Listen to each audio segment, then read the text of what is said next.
The man Spain will never accept for Leonor. In 2019, Princess Leonor of Spain formally assumed her first public duties as heir to the throne, participating in the Princess of Asturias Awards. For most observers, it was a ceremonial moment, yet in institutional terms, it marked the beginning of her visible preparation to become monarch.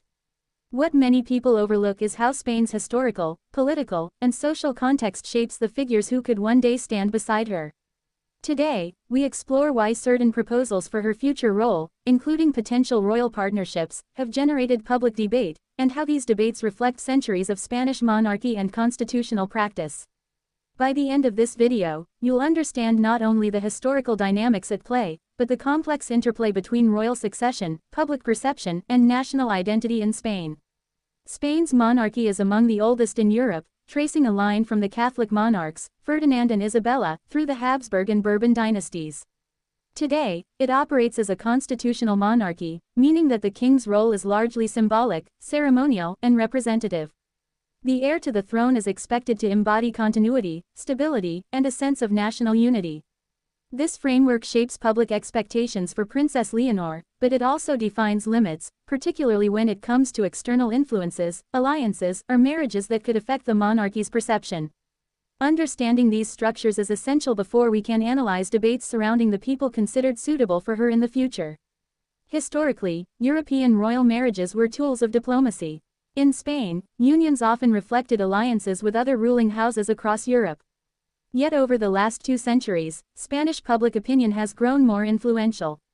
Unlike in the past, where dynastic needs trumped social opinion, today's heirs must navigate both legal frameworks and popular sentiment. For instance, the marriages of King Felipe VI's sisters and cousins illustrate a delicate balance. Alliances respected tradition while remaining palatable to a modern Spanish electorate. This context helps explain why some potential future matches for Leonor are subject to public discussion even before any formal engagement.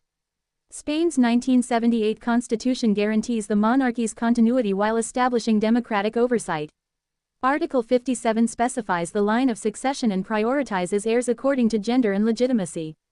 While it does not dictate marital choice, the constitution frames the monarchy as a national institution rather than a personal one. Consequently, any prospective spouse for Princess Leonor would be evaluated not only on personal qualities but on potential implications for unity, tradition, and constitutional respect.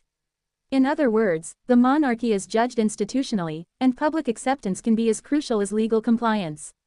Public perception has become a central force in determining which figures are seen as acceptable royal partners. Spain, like other European monarchies, tracks sentiment closely, especially regarding figures who might appear on the international stage. Unlike decades ago, where information traveled slowly, today social media amplifies every statement, appearance, or association. For Leonor, this means that even theoretically suitable candidates could face scrutiny based on nationality, professional background, or perceived alignment with Spanish values. Over time, these discussions shape what is institutionally feasible versus what is socially accepted. Looking beyond Spain, we see similar patterns in the United Kingdom, Sweden, and the Netherlands. Heirs must navigate tradition, law, and public sentiment simultaneously. For example, Crown Prince Frederik of Denmark married Mary Donaldson, an Australian commoner, but her integration into Danish society involved careful preparation, public engagement, and media management. Spain's monarchy faces comparable challenges, but with unique historical sensitivities. The Spanish public's attachment to historical continuity means that every prospective partner is evaluated through multiple lenses: cultural, social, and institutional. While the monarchy is constitutional, traditional aristocratic networks still influence public debate. Historically, Spanish heirs often married within the nobility to preserve alliances, property, and status. Today, these networks are less formal but still visible in ceremonial life, charitable engagement, and institutional affiliations. Any future partner of Princess Leonor would need to navigate this landscape, not by birthright alone, but through demonstrated alignment with royal duties, public service, and cultural understanding. This intersection of tradition and modernity is one of the subtler forces shaping what is considered acceptable. Spain is a nation defined by regional diversity. Catalonia, Galicia, the Basque Country, and others each have distinct histories, languages, and political sensitivities. The monarchy, as a national symbol, must embody unity across these regions.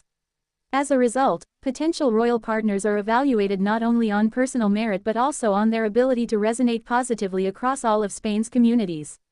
This requirement adds a unique dimension to public discussions about Leonor's future, emphasizing cohesion and continuity rather than individual preference. King Felipe VI and Queen Letizia have been careful in public statements, emphasizing duty, service, and preparation over personal preference. For example, in speeches marking national holidays, they stress the monarchy's role as a stabilizing institution. These messages signal indirectly the qualities that the public and constitutional framework might expect in any future consort. While no candidate is officially under consideration, these cues serve as a guidepost for understanding institutional priorities. Princess Leonor's education, both formal and in public duties, reflects careful preparation for future leadership. She has studied Spanish law, international relations, and global affairs, while also participating in formal ceremonies that showcase the monarchy's role. This preparation not only develops personal capability but also shapes expectations for any partner. A consort would ideally complement this trajectory, supporting her public duties while aligning with the monarchy's broader mission of representation and continuity. This dynamic illustrates how education and exposure are as much about institutional preparation as personal development. In Spain, newspapers, analysts, and historians frequently comment on royal succession and partnerships, but responsible coverage separates speculation from institutional insight. Public debate often focuses on how potential matches might influence perception, cohesion, and continuity, rather than private matters. By observing these discussions critically, we see how the monarchy functions as both a symbolic institution and a focal point for social values. Understanding this distinction is crucial for analyzing why certain candidates might be discussed in theory yet remain unlikely in practice. Looking back, Spain has experienced moments where public opinion shaped royal decisions, from Alfonso XIII to Juan Carlos I. In each case, legitimacy, perception, and national unity influenced outcomes more than personal preference.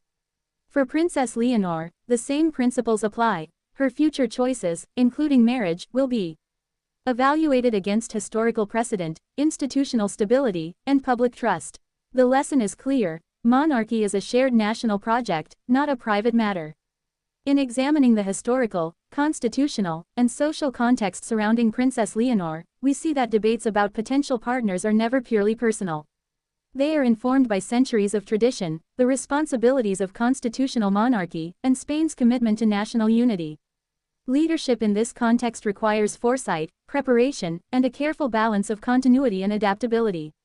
As Leonor's public role grows, her decisions, whether ceremonial, diplomatic, or personal, will always reflect this complex framework.